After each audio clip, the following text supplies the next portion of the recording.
Hello world. Today we're here with Zach Rushelo, the flexible dining lifestyle across all social media, one of my great friends. We're gonna make some coffee together. Probably the easiest coffee you can make. It only has 2 ingredients.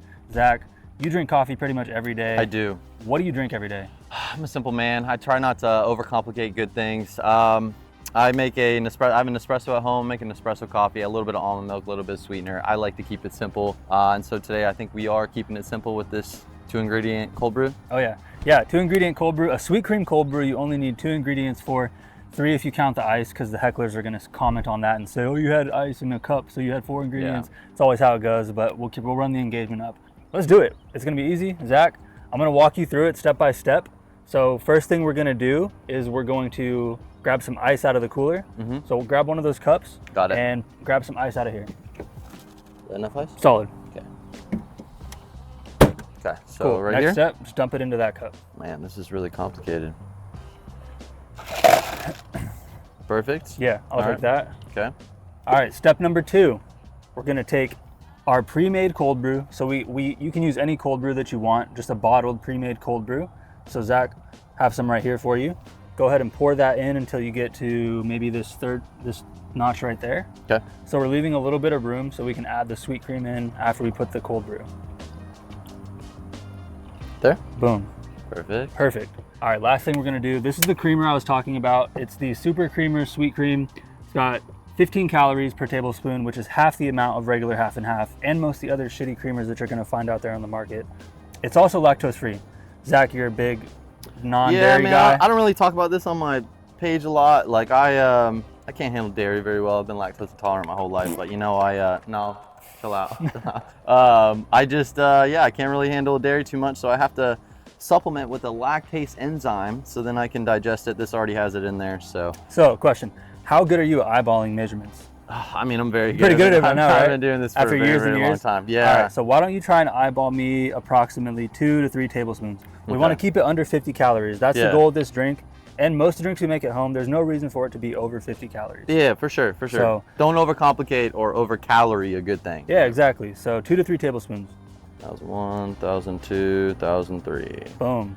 And honestly, pouring the cream into the cold brew like that is probably one of the most aesthetically pleasing things you could ever do with a drink. That's like the thing that shows on the back of your computer whenever it goes to sleep. Oh yeah, dude, I could fall asleep to that. All right. That's crazy, dude. No, you couldn't. You don't think I'd fall asleep you're gonna be too caffeinated. But I'm not gonna be drinking it. I'm saying if I were to take this shot, this B-roll shot, and just have the cream cascading for hours and hours and hours. Got it. Without the actual I could pass out to that. consumption. Yeah, I'm just going to sleep with that on my TV screen. Got it. Yeah, dude. Sick. Okay, cool. So now what I want to do, I already made one right before Zach did. So we're gonna do a little cheers here. All right, a little cheers. Maybe give it a little shake, Ooh, a little swirl. Okay. What do you call that? Just mixing it up. Yeah. Just literally mixing up the drink. So let's give it a try. So first off, how difficult was that? Dude, pretty hard, to be honest. So if someone's gonna try and make that at home, it's super easy. Dude, I don't know, there's a lot of steps in that. They might mess it up. I really try not to give people too much. I'm just kidding. Yeah, that was so fucking easy. Yeah, so literally, I don't know, 3 steps maybe? 3 or 4 steps, but 2 ingredients. Yes, guys, if you literally can't if you mess that up, like there's a bigger issue going on there. So all right, cool. So difficulty level, probably like a 1 or 0 out of 10. -3. -3 out of 10. Yeah. All right, let's try it out. We'll give it a rating. Boom.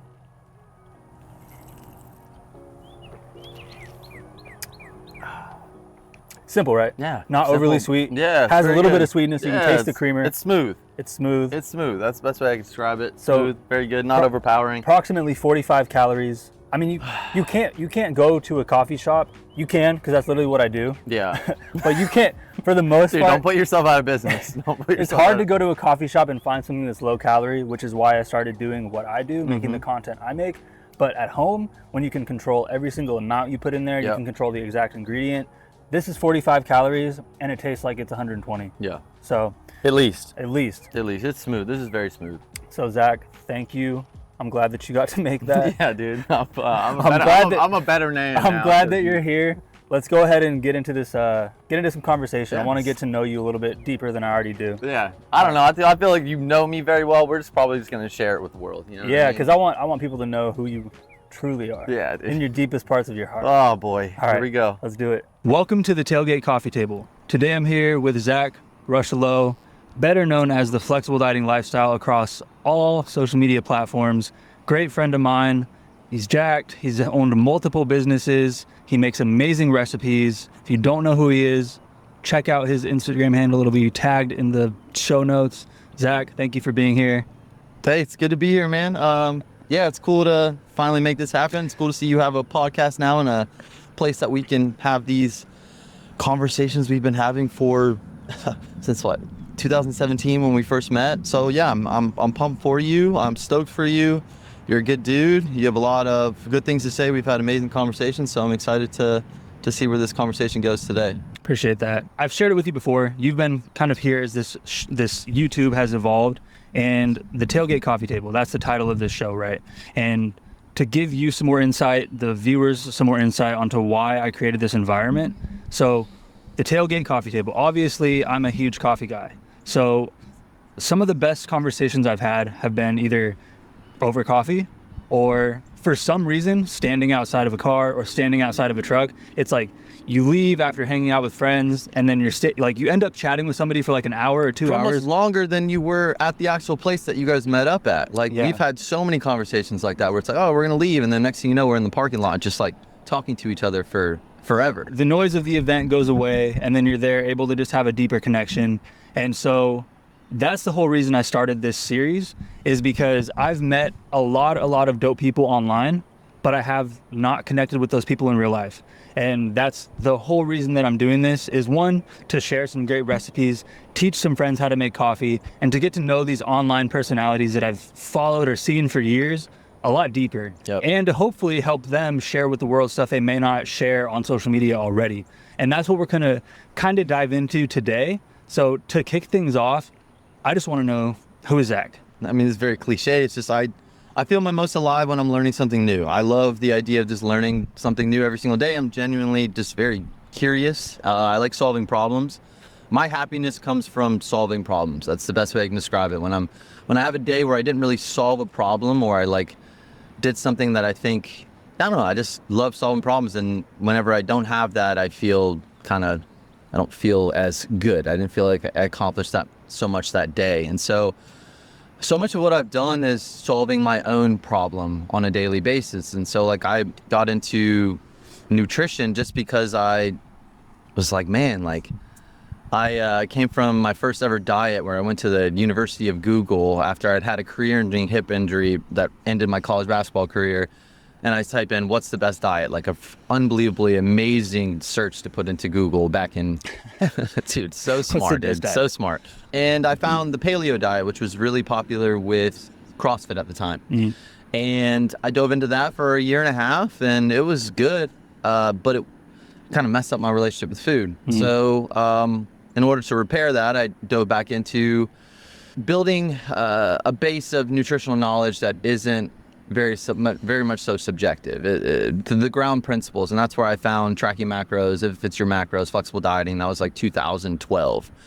And at the time, I mean, I came from a background of I was a kid who grew up on frozen pizza, mac and cheese. I didn't know what a vegetable was. I was probably eating 30, 40 grams of protein a day. It wasn't, I ate like a child because I was a child. And I still like to eat like a child. Don't we all though, right? Yeah, dude, it's we're all just big children. That's all it is, man. As you grow up, you don't really, your brain kind of just stays a child for the most part, especially guys. We're big kids. For me, it's just, I've always had this childlike relationship with food. And then paleo made me have this very serious relationship with food, and it really messed me up. I went into learning how to track macros, and it really gamified my nutrition for me. I was like, okay, I can fit all these foods into my diet, and I can reach my goals. But then in the grand scheme of things, you realize why those foods are quote unquote unhealthy, because they don't fit into your diet because they're so high calorie and they take a massive part of your macros.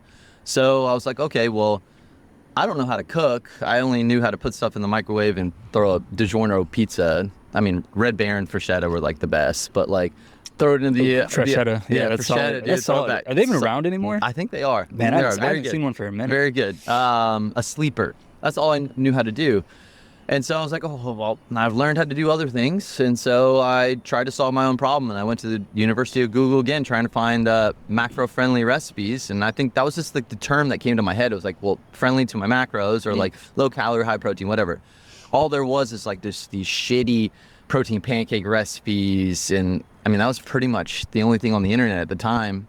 I was like, all right, well, let's see if I can solve my own problem. So that's when I started trying to make my own low calorie, high protein recipes. And you said that was 2012? 2012. Time frame? Yeah, 2012. And then when did you start on social media? 2015, 2016. So at not the birth of Instagram, but a couple years into very early on a thing, right? Yeah, like I remember in 2017 I had like 35,000 followers, and it was a big deal. Oh yeah. I went to like my first ever fitness expo at the Olympia in Las Vegas. And I remember like tons of people walked up to me, and I was like, dude, what? At like 35,000 followers. Yeah, I'm like, dude, I still live with my parents. Like, this is wild. Wow. It's really sad that people equate their worth to a following. And so 35,000 followers back in 2017, that'd probably be like the way that people were treating you and the way that you were viewed on social media would be equivalent to like 500, 600,000 today. Yeah. Would you say? 1,000%. Yeah, 1,000%. And it was just easier back then because everybody saw your post. It wasn't saturated to where if you followed somebody, you saw their posts, and it was chronological. I'm not trying to be a boomer and like complain about the algorithm, because the algorithm just feeds more of what you want, and I don't mind it because it's a dog-eat-dog world, and so the more competitive it is, the more people that just don't want to put in the work. Well, it's like back then, 2017, because 2017 is when I started on social media. Yep. I had an Instagram account, and I had actually followed Zach from my personal page before I even started my own journey of being a creator. And in that time, you would post, and it's like nowadays when someone views your post, they'll see it, and then they'll keep scrolling, and then boom, the For You page puts another post like yours from a different creator. Back then, that didn't happen. And so you were able to just be the standalone, spearhead person of that niche. And that's what I attribute a lot of my growth to, is that I was quote unquote the first person to be doing what I was doing. Market, for because sure. low calorie foods and low calorie coffee is not a novel concept. Yeah. That's not this mind blowing thing, but it was just something that hadn't gained a ton of mass media exposure because of where we were at on the timeline of social media and reach. And so back then, being able to post something quote unquote new, and it reaches tens and 20 and 30, hundreds, thousands of people. Nowadays, it's like you start an account and you're lucky to get one video that gets 10,000 views. Yep. And it's just such a different experience for creators trying to grow now than when we grew. Yeah. And I won't say we had it easier, but we kind of did, because we didn't have to make video content. Well, here's the thing, like, we didn't do it for the idea of like we're trying to grow a big business. It was just something we did because at the time when I started my social media account, I had a gym and I was miserable growing my gym, even though it was so wildly successful. The paradox was I was the most miserable I had ever been. I'd never dealt with mental health issues, but I didn't even have time for myself. I was just like this 23-year-old that was told, wow, dude, you're doing such great things, like in my hometown, just being glorified for everything that I was doing. But I was miserable on the inside because I had no time for like introspection and like my own thoughts. I was just constantly worried about other people and helping other people. And it was like this weird thing where it's like my only time that I had that was a release. That's like a common denominator I've found, is the people that are truly successful long-term didn't start their social media because they wanted to build a business around it. 1,000%. Like, it's obvious now in hindsight, but the people who just stayed with it, it was just the love of the game. It's like, yeah, this game sucks though at times. Like, I wish I could just disappear and like not have to post, but it's like a relationship. You have to put in the work. Like your relationship with the algorithm, your relationship with the platform, it wants to feel loved and appreciated. So you're constantly having to show up and not disappear, just like you can't disappear in a relationship for a little while and just expect it to be great. So the weird thing for me was I did all this for fun. I would go home, I would get to the gym at 5, I'd leave 5 a.m. and then I'd have sessions or classes up until 11. I'd leave from 11 till about 1:30 to go home and shoot 2 recipe videos as fast as I possibly can on my dinky iPhone, just for fun. And I just started posting it. People really started to dig it, and they're like, wow, I've never seen this concept before of cooking. And number two, it's like, wow, this is very valuable. Like, I never thought I could eat XYZ and recreate it in a way that I could fit it into my macros on a daily basis. So when I was in the Air Force, I was not into fitness. Yeah. I don't know why that was. I think just the Air Force has a bad rap for not prioritizing physical activity, because a lot of it is desk job type shit, except for the maintainers that are working on the planes. Anyways, I got out of the military and I was working at Starbucks part-time, and I started prioritizing my health a little bit, and I started making protein shakes. It worked. And that's what really started my account on social media. I posted this picture of a protein shake I made at work in the IIFYM Facebook page group. OG type shit right there. Yeah, that's crazy. So like, the crazy part about that group is, what was that, 2017? When I started, Yeah, so like, how many people were in that group at that time? I think it was like 100,000. I can't remember. It was a lot. It was a lot. Yeah, because like the crazy part is like 2014, 2015, like before I even had social media, I had my website, flexibledietinglifestyle.com. Like, I built that out, and that was like my blog. Then I joined that Facebook group, and that's where I kind of got my first notoriety. I mean, I was in there, one of the first 25, 30, maybe 50 people in that group.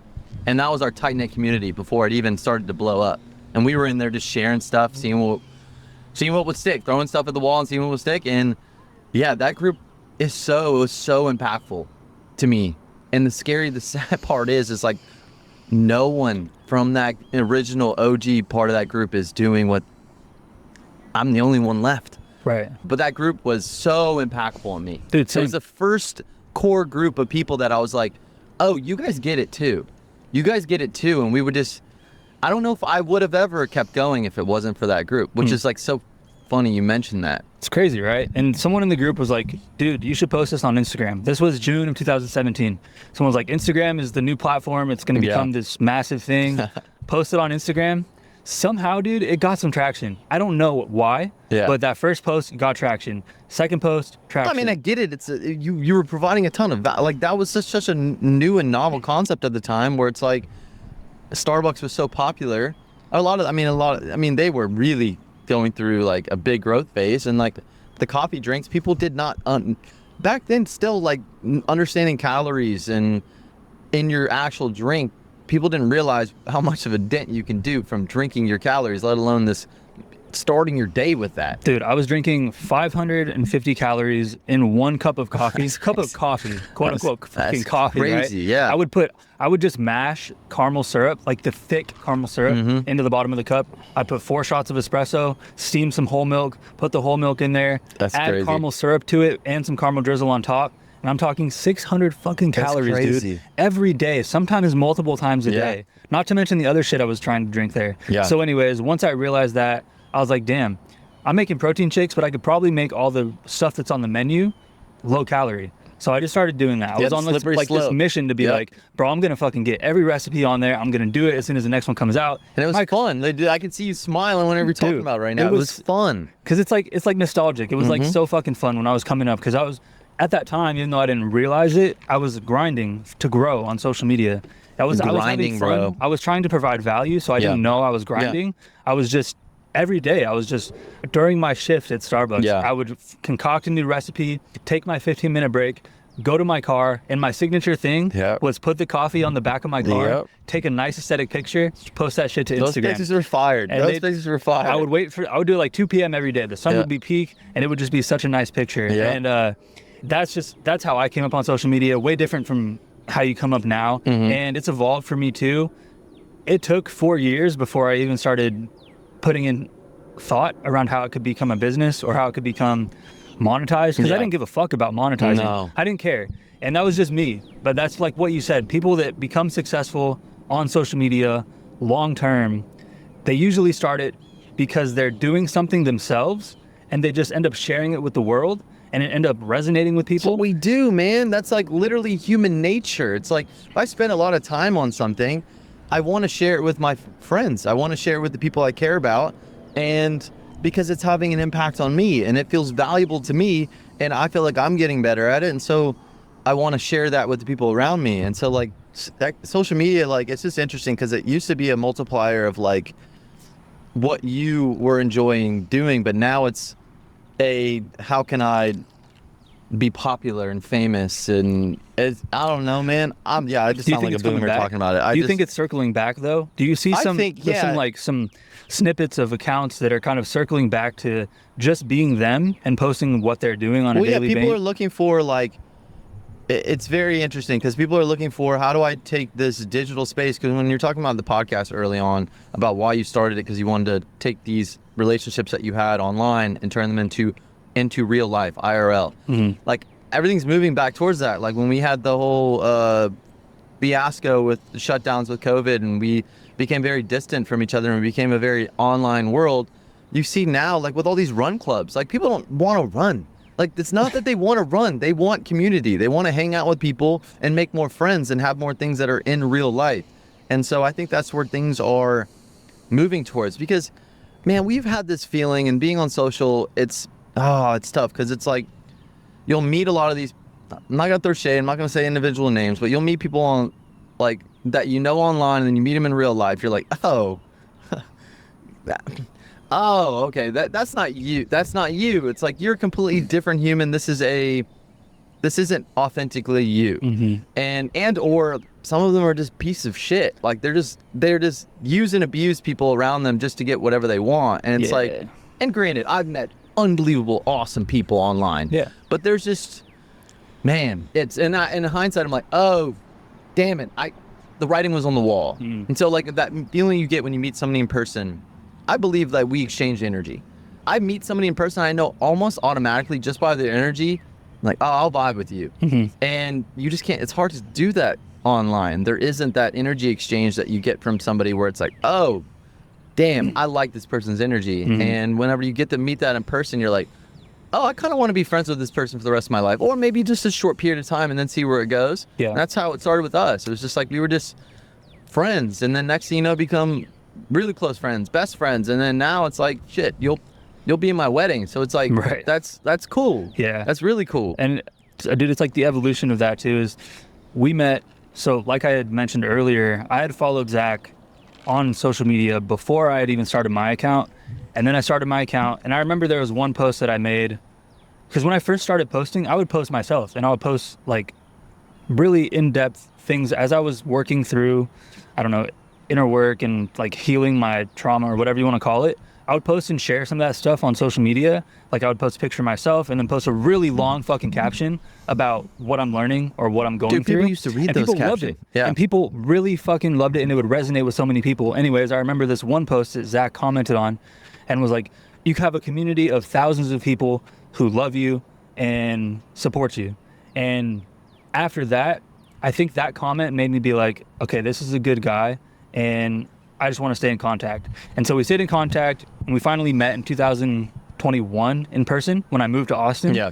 And since then, like, we met and we were at a volleyball tournament and we just talked. Damn, that was it. That was the time. Damn. We just knew. I feel like it was just like easy. There was no pressure. There was no like, oh, this dude's fake. Because a lot of times, and especially in Austin, not to knock Austin, but because materialistic things are so valued out here, you meet a lot of people that are searching for transactional relationships. They're searching to get something from you. Yeah. And so as I've grown as a person, I've come to value the real, raw, authentic persona of humans so much more than I do just a relationship where it may, I don't know, benefit me in some way. Yeah. If it does, cool. If it doesn't, I don't give a fuck either. Yeah. And that's why I was been with Zach. Like, what I get from you is just a friendship. It's how you talked about energetics, right? Yeah. I don't go hang out with you and feel drained. When I hang out with Zach, I feel like I'm pouring into him, whether that's just partying at a rave or whatever it may be. Yeah. I'm pouring my time into hanging out with Zach, and I feel recharged and full after we're done hanging out. And that's something I value the most about Zach and any other type of friendship that I've made in the last, I don't know, 5 to 10 years. It feels easy. Feels easy. That's like the gauge I have with like all my relationships in life. Life is hard. Like, life is definitely not easy. That's like dealing with just, our mind tends to make it harder than it actually is, just because we tend to overanalyze whatever, that whole part of it. But then it's just hard, like navigating this life and solving problems and challenges that come your way. And the last thing you want to have is friendships that are hard too, because if everything is hard, then you become spiteful towards the relationship, and now you have to hang out with your friend instead of you get to hang out with your friend. And I'm grateful I'm in a position where like I'm good financially. Like I feel I grew up in a very much so lower to middle income family growing up where money was everything. And so my biggest thing was this: I just want to have enough. And to where now it's like my decisions are based on like how do I put myself around like people that I'm selfish with my time. Anybody who knows me, I say no to like going to do things way more than I say yes. Absolutely. And you have to like really, but when I'm there, I'm there. Like I'm all about it. Like I have no distractions. I am in it. And where I spend my time and who I hang out with are the things that I love. And if I spend my time with you, that means I love you. Hell yeah. That's just the best way I can describe it. Hell yeah. And if I don't spend my time with you, it's like, don't take it personal, but like, I don't love you yet. Like maybe I'll hang out with you in acquaintance with other people, and then eventually I'm like, oh, like you're cool. Like I keep my circle very tight, and I just know that we all have a finite amount of time. I'm grateful that I've been able to cultivate that understanding, because it's changed my life, because I can control my environment and the people that surround me. And like, you change your environment, you change your life. And if you can not have all these people around you that just constantly bring you down, and when you have an idea, they aren't like, oh, how can I help you? What about this? What about this? And they're always are like, I don't know about that. And they point out the negatives right away instead of the infinite possibilities of what could be. It's like, why spend your time doing anything other than what you love doing, or being around people that you love being around? Yeah. It just doesn't make any sense. Yeah. And that's something I've learned a ton from you, to be honest.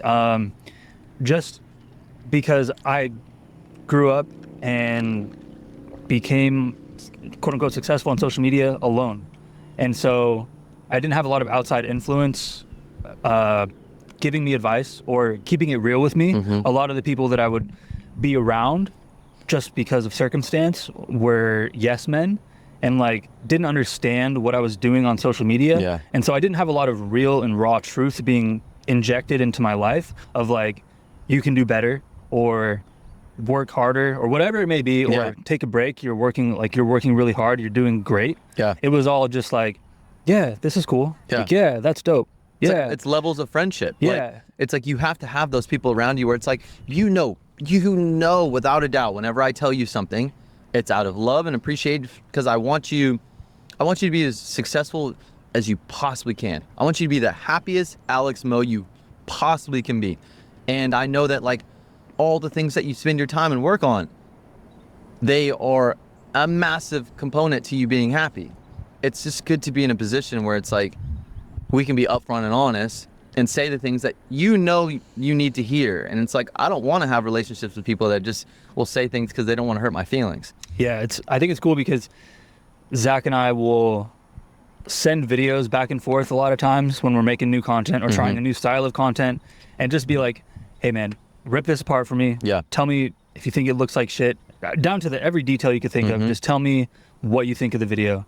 And sometimes it's hurtful, because a lot of times we're like, damn, we just made a dope video, send it over, and it's like, oh man, I would kind of change the sequencing, I would kind of change the audio, or set up your camera a little differently, whatever it may be. And it's not a gut check, but it's like, okay, like he's saying this because he wants the best for me. And those are the relationships you should let come into your life. And I don't think you should really search them out. You know, if they happen, which they will happen naturally, as they should. If you're doing the things that are true to you that you really enjoy. And it's like, it always sounds, easier said than done. Like, we have responsibilities, and when people have a family and they have kids and all that, like, it's no longer about you, because now you've brought a new human into the life. Now you have a significant other you need to provide. I got lucky. I've had many instances in my life where I got lucky. I don't have a kid already, and I don't have a significant other because of the kid and all that kind of stuff. Like, I was a wild child, and a wild teen, and a wild and I had some big changes I made in my life. But like, it's just, I've gotten lucky, but then I've also been very conscious of like, I don't want to bring a kid into my life or have a significant other until I feel like I have fully grown into the person I want to be. Yeah. Because I feel like every year I change so dramatically in regards to how I see the world and how I don't know how I want to show up. Yeah, So and it's that's fair. It's fair to say that. It sounds selfish. It does. But it is selfish, but it only serves the people that you love even better. Because if you have not done any type of work or have not lived and experienced life to understand yourself and accept yourself for who you are, you won't be able to spread that to others around you, say a romantic partner, a child, and you're going to continue dumping that trauma cycle onto the next generation of family line that you put out into that world if it comes to that. And it's something that people don't prioritize, and it's cool. Like it just happens. Sometimes people just jump into things and, you know, life goes as it goes. It's the social norm of like, it is. You're supposed to be married, have kids, have a house by the time you're 30. It's like, I mean, the normal progression is you have 2 kids by the time you're 30, you're married at 25, 26. Like, it's like, what? Me at 25, 26, I didn't know shit about shit. I knew nothing. And then when I look back in hindsight, it's like, I really knew nothing. But at 25, 26, I thought I knew everything. It's tough because I'm grateful I didn't give into that. Sure. And I allowed myself to truly grow because it's like, man, I have a lot of friends who are married with kids and we have real conversations about the reality of the situation, and a lot of them wish they wouldn't have gotten married so early and had kids. And there's deep regret. Not regret, but there's, man, I wish I would have done it different. Yeah. And this conversation right now is not speaking negatively on marriage or having children. No, I can't wait to. Because I also can't wait to get married. I cannot wait. But it's just about controlling your life and the outcome of how you want it to be. Yep. And that's totally fine. Yeah. So I've also noticed there's a lot of younger people these days, like, I don't know, 17 to 22, that are feeling like they're behind because of what they see on social media. And that's fucked. It's so tough because the kids, I'm 31 for reference. Yeah. The kids, quote unquote kids these days, younger generation, they're coming up on social media. They're growing up with their phone at their hip, watching these one-off, quote, lucky fucking people that had something viral happen and got into the limelight, and now they're a mega celebrity or mega influencer. And that's like 1 in, I don't know, a million odds for that to happen. And they feel like they're stuck in life and they feel like they're behind and a loser because they don't have that level of success. And they're only 18. And they're seeing this very rare occasion where somebody made an ultra successful thing out of something random and they're comparing themselves to that. So when you talk to somebody that's young like that and feeling like they're lost or stuck or behind the curve, when in truthful they're not, it can be kind of demeaning to say, you're just young, you're figured out. You have time. It's like, right. That's to me, that's kind of a demeaning thing to say. And I've been trying to figure out a better way to phrase that to people, to somebody, to like a young kid that I'm talking to. And I'm just curious your take on how you would best phrase that without feeling demeaning to them, or maybe making it be inspiring to them instead of feeling like you're talking down. Well, I think the biggest thing is you set the stage. It's like being empathetic and understanding that, like, it's really hard to grow up as a young kid nowadays. Like, if we talk about, like, comparison is the thief of joy. When I was younger, I didn't have a lot of we didn't really have a ton of social media, and I didn't have that comparison tool. Now it's like you can endlessly compare to anybody at any moment, at any time. And you can find somebody that looks like you, the same age as you, similar circumstance, that is doing way better than you. Same with, like, if you're in a relationship, you can probably find somebody that maybe has a better quality than your significant other, but like they're not the accumulation of all of that. So maybe it's something you're aggravated about your significant other, but you can find somebody that has that, but it's not the culmination of things. You can, like, segment it. So starting with, like, being empathetic to them and setting the stage of, like, dude, it's like, you have it tough. But then also understanding that, like, helping them sort through. It's like, well, what's your edge? Like, what are you really passionate about? Like, what's something that you do for fun that feels like play, but, like, anything could become something of value that you can provide to the world. So it's just like, what are the things that feel like play that you spend your most time on, and then helping them kind of sort through that, where it's like, well, if you do this more and you can continue to have this be fun, it's all going to work out. The law of averages, it always ends up working out into where if you just put in enough reps and you understand that like you will eventually become something significant in your space. I never would have known that I was going to become what I've become. I had no clue. It just kind of happened because I enjoy doing it. And it just sounds so easier said than done, but it is the fact that you have time. Like I'm 32, and if I were to say to my 22-year-old self, I would truly say, I know exactly, you're in a much harder position than me because you can compare yourself at a moment's notice to anybody at any time. But just know, you will look back at 32 if you continue to show up and you just put in the reps. Doesn't have to be exhausting, just reps.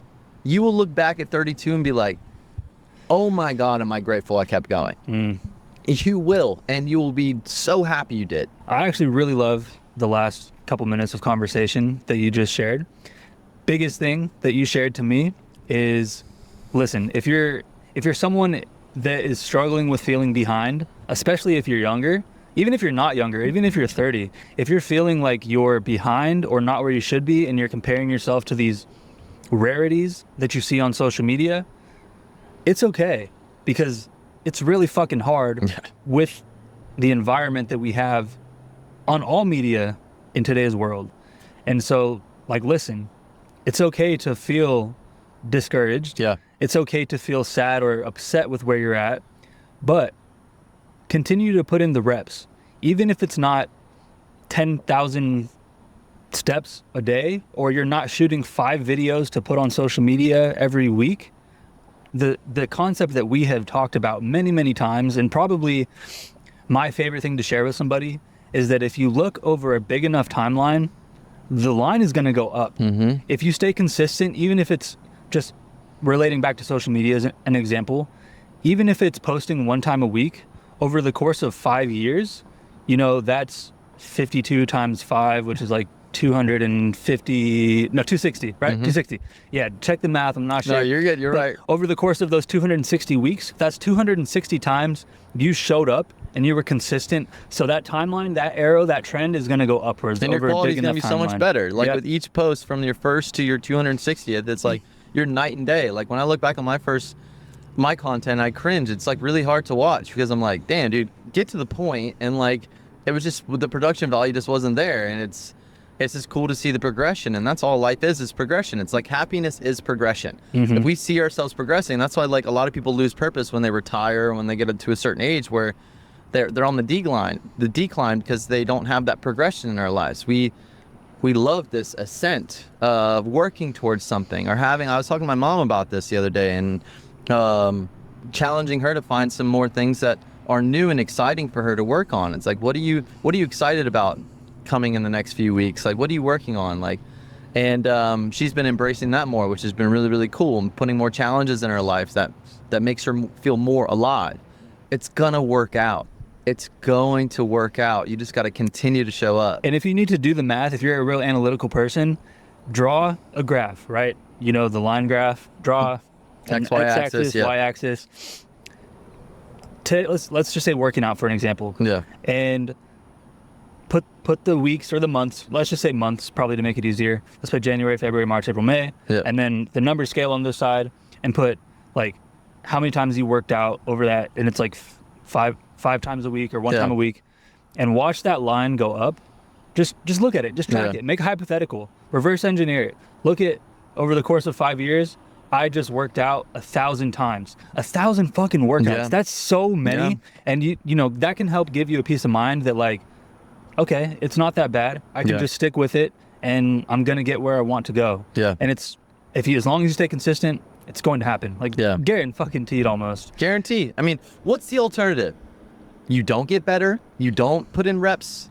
Like, you just need to improve the chances of luck going in your favor. Me and Alex got lucky, but it doesn't discredit the fact that we showed up and we put in the reps and we let luck, we had more strikes at luck to happen. Yeah, I mean, like, Alex got like a massive shout out very early on in his profile from the OG Christian Guzman. Back then, he was like the face of fitness YouTube.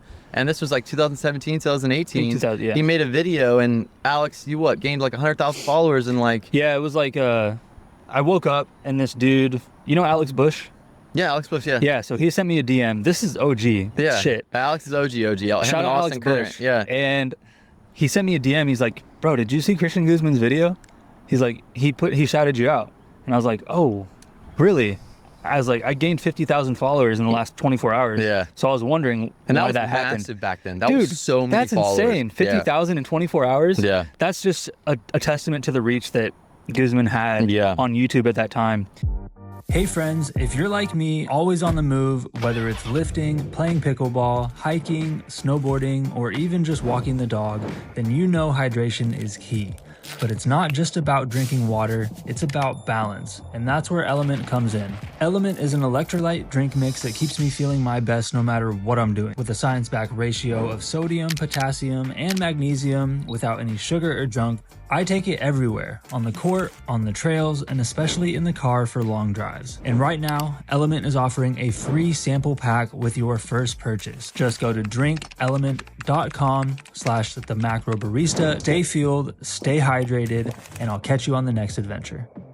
But man, dude, I want to kind of transition a little bit here to something you talked about at the beginning of the show, where you're talking about the mental relationship with food. Mm-hmm. It's something that I've dealt with. It's something that I've watched friends and siblings deal with, is eating through your trauma. Yeah. Eating through your emotions. For me, it's been something where I'll be upset and I'll just want to eat, I don't know, crumble cookie. Yep. I'll want to eat order Domino's, and I'll just, unfortunately, I've gone through phases where 6 months at a time, I will give in to that emotion and order a pizza every night, followed by ice cream. Some days, when it was really bad, when I was binge eating seriously, it would be like 4,000 calories in one sitting. I think that's something that is downplayed a little bit on social media, and it's something that's demonized about tracking calories. People demonize tracking calories. It's like, oh, just be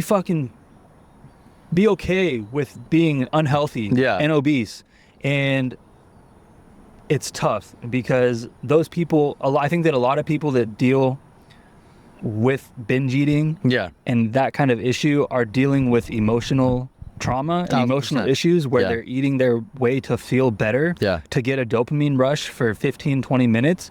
You talked about how it makes you feel like a little kid when you eat those things like Uncrustables and 1000%. pizza and Pop-Tarts, and you found a way to make those quote unquote healthier for you, lower calorie, to where they're not going to impact your health in a negative way, but they're going to impact your mental health in a positive way.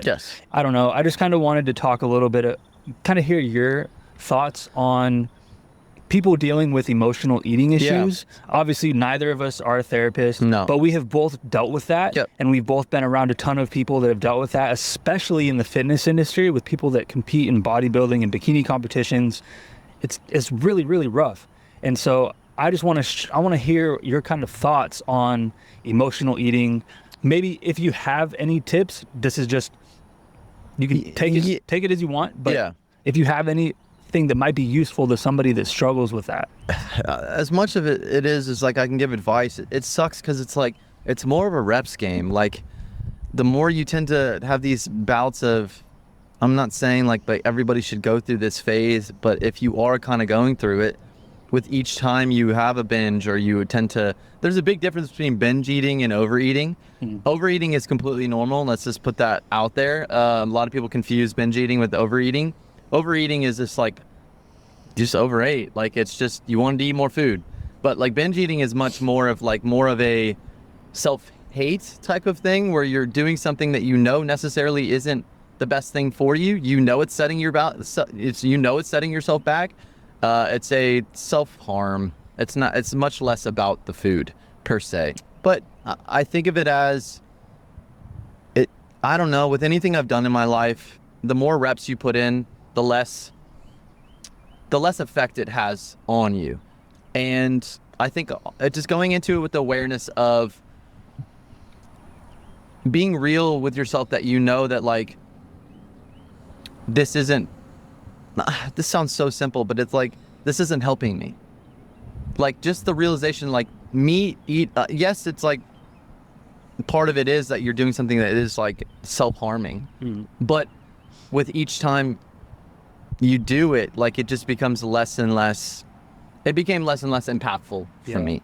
And with the overeating part of it, a lot of that is just perfectly normal. It's very easy to overeat, especially when you're eating the foods like that, that are very much so hyper palatable, very calorically dense. And yeah, like I just don't want to step out of my lane, but a lot of it has been just, for me, just the self-awareness and the aspect of, if I run 50 miles, now I have to run 50 miles back. Sure. And so it's the idea of like, no matter if it's in good-hearted overeating or if it's bad, it's just a fact is a fact of like a calorie is a calorie. And if you overeat, you overeat. And it's just like if I blacked out and I spent 50 grand on something I wasn't supposed to on my credit card, I got to pay that. Yeah. I got to pay that. Yeah.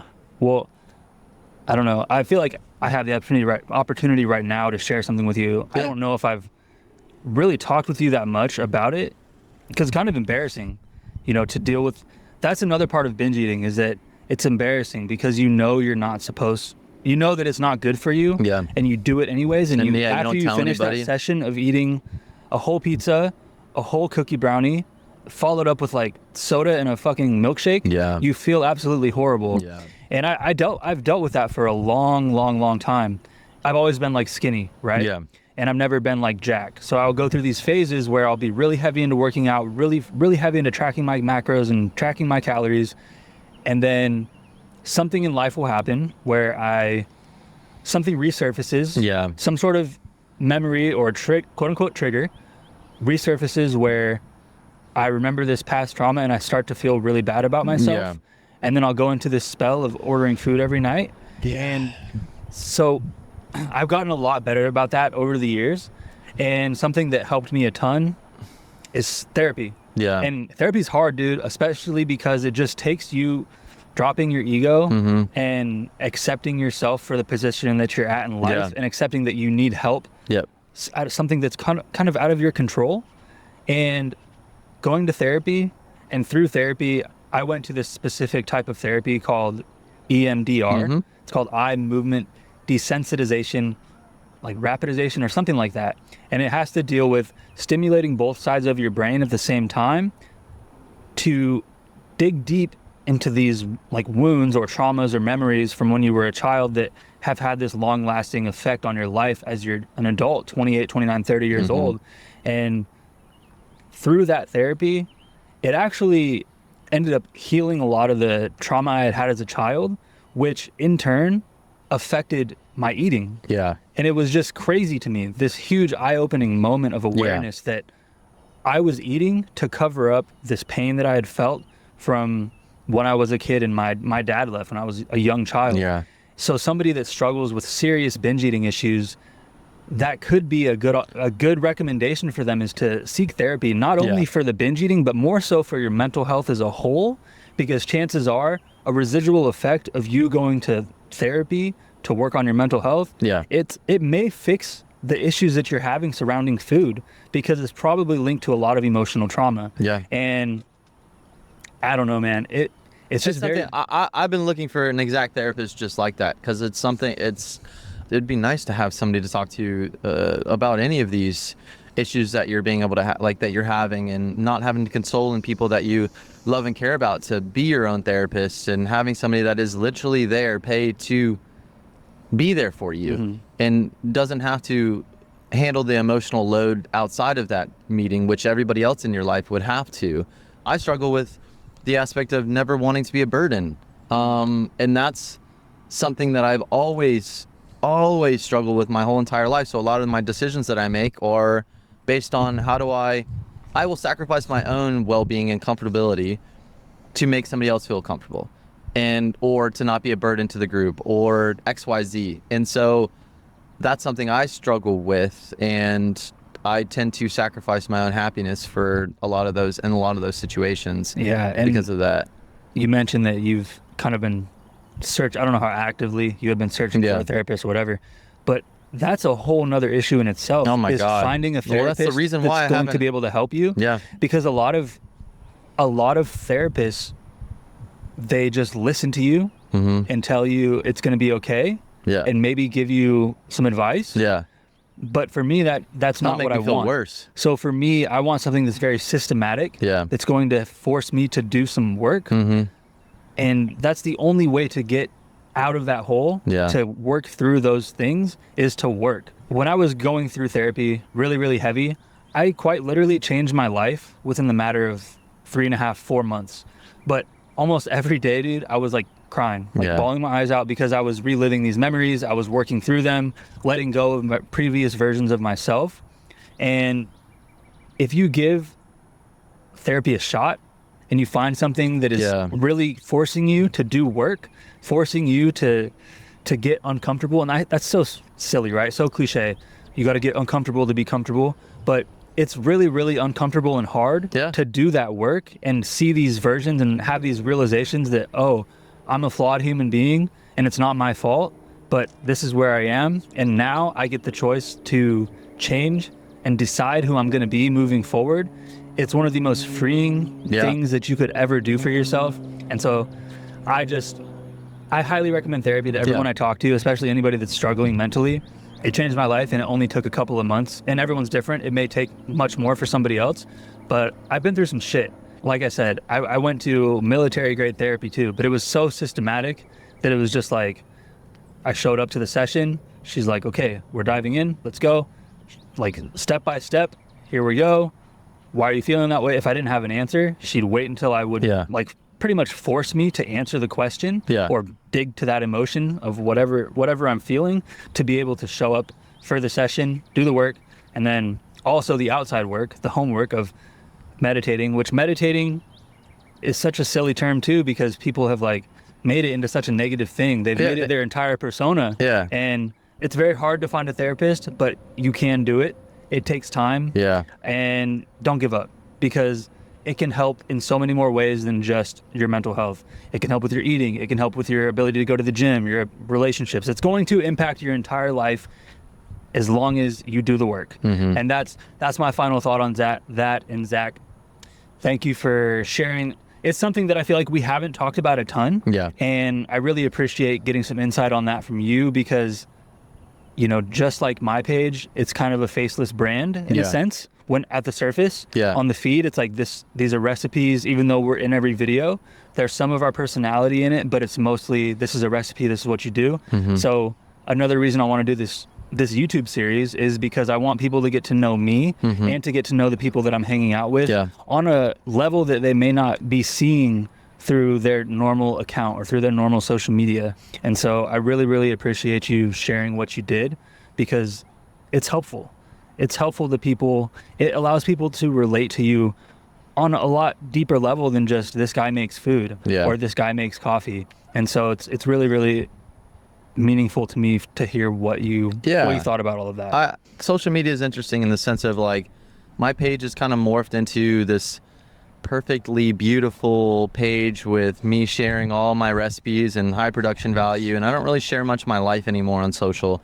And that's been really good for me, for my mental health, because now it doesn't give me too many opportunities to not be an asshole to myself, but like not critique myself. I hold myself to a very high standard. So now I don't have as many touch points to where I can put myself out there and be the subject to criticism, not only, I mean, from my worst critic, which is myself. And I don't hate the fact that I'm such a big critic to myself. It's part of my success. It holds myself accountable, but I'm definitely working on being nicer to myself and not being such an asshole. I mean, I've struggled with like crazy amounts of body dysmorphia. Like there's times where I was so damn lean and I thought I wasn't lean enough. And understanding also the mind it can be brutal, man. It's supposed to be your best friend, but it also could be your worst enemy. And so it's that delicate balance between the two of the worst case scenario usually never happens.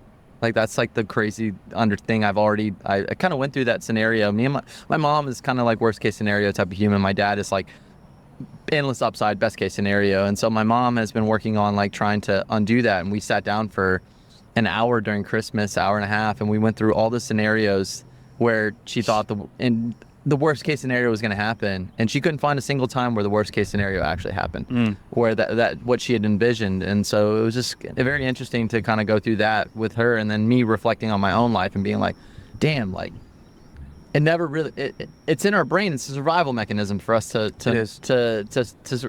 survive. But we live in a pretty cool time where that worst case scenario usually doesn't happen. It's just there. So I'm currently working on that and continue just to be nicer to myself, and also just sharing this because it's like I'm not perfect. I'm far from it, and I'm continuing to delve into not becoming perfect, but just working on myself and understanding the nuance and intricacies of me as a human. And I'm a difficult person to be friends with. I'm a difficult person at times to be around, and just trying to be my own experiment and continue to grow and figure out ways that I can provide value to my friends. So yeah, that was I'm grateful for the conversation, and I hope it was very much so impactful for other people. That was actually a perfect response to kind of one of the last things I wanted to talk to you about.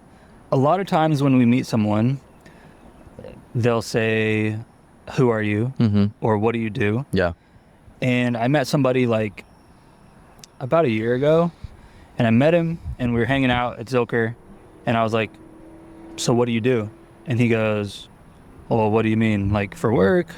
Like what I do for fun? Yeah. What I, like as a person?" So the last thing that I was going to ask you was, who are you? Because who are you? A lot of people will answer that. If you were to answer that at surface level, it'd be like, "Oh, I'm Zach. I'm a food creator." Yeah. But what we kind of just literally the last 6 to 10 minutes of conversation just gave me a ton more insight into who is Zach than it would have if you were to just give me a surface level answer. 1000%. So me saying, "Who are you?" and who do you want to be when you grow up? You kind of just answered that question, because when we're young, when we're in high school, when we're, middle school too, people ask us, "What do you want to do when you grow up?" Yeah, it's like, that's who are such you a going to be when you grow up? question. It's a crazy question. And nobody asks us that when we're 27, 28, yeah, 29, you're 30. supposed to already have that all figured out. But we have we have hopefully 30 more years, or hopefully like 60 to 70, 30 more years. That's crazy, Hopefully dude. we have 60 to 70 more years of life ahead of us. Yeah. So we have a ton of learning, a ton of growing up to do.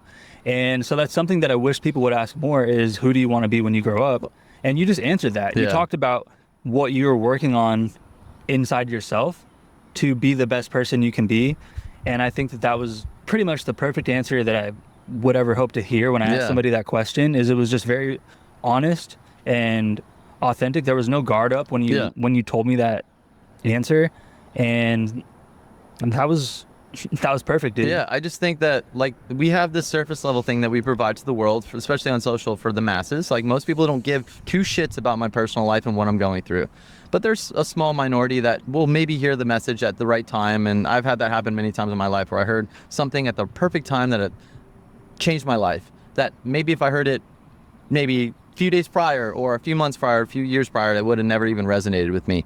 And so I just know that like the podcast is a different place than my feed. So on my feed, you're just going to get what you came there to get. And then there's places outside of the feed that allow you to kind of, you're able to share more, and you're able to show that like there's more to this than just food. But I'm not naive to the fact that most people just want the food, and that's fine. That's fine. I fucking love that. Just come for the food, and that is such a high impact thing for you to be able to consume and apply to your life. But there are, as we all are, we're all human, and we all have our struggles, and it's cool to be able to, like I said, be on the podcast with you, one of my best friends, to be able to kind of go deeper and share those facets of my life that I'm still working on. Yeah. And we'll always be working on. Absolutely. And the 60 to 70 years thing is so fascinating because I don't think a lot of people think about that. They have 60 to 70 more years of their life left when they hit like 30, at least. And being 67 years old is going to be I think, a much higher quality of lifestyle than it was that we see 60 to 70-year-olds now. I hope so. I know I will hold myself to that standard. But like that's just that's like an aha that I had whenever you were saying it. It's like, damn, dude, that's so much time. That's 60 to 70 years is so long. Dude, I love that. I love those moments when you're having a conversation and you're just like, oh wow, Yeah, it's like, well, That's a really good point. We have Oh, 60, 70 shit. years, but it's like, that wasn't a great example of like, I don't know why it just finally clicked in my head. I'm like, damn, dude, that's so long. Yeah. That's so long. Dude. Well, that's all it takes is just one person to say something Yep. and it clicks with you and you have a oh shit moment and then your life has changed. Not that I just changed your life, Ooh. but Hey.